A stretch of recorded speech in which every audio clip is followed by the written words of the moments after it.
Manny Pacquiao suportado sa concert ni Jillian at Eman sa pag-guest nito.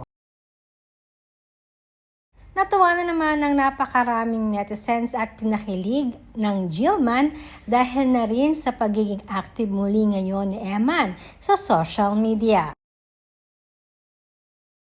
Madami ring netizens na talaga namang nakamiss sa binata, lalo na't super busy ito sa kanyang mga practice dahil na rin sa pinaghahanda ang laban niya.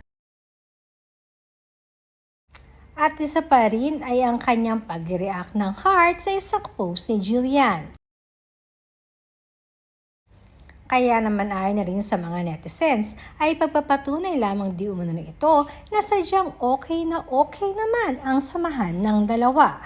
Hindi katulad ng mga napapabalitang wala ng Jillman.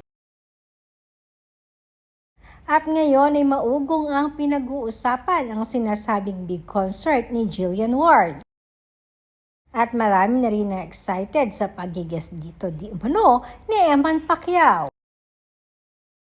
Nauna na kasing pinag-usapan na magiging guest ni Jillian dito si Eman.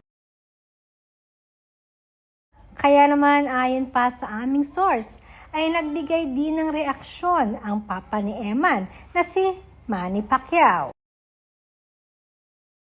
At sinabi nga nito na suportado nila si Jillian at Eman sa darating na concert ng dalaga. Kaya naman halatang wala rin paglagyan ng kasiyahan ngayon si Eman. Kaya naman kahit daw maraming ganap si Eman at si Manny Pacquiao ay bibigyan talaga niya nito ng special time upang bigyan ng suporta si Jillian.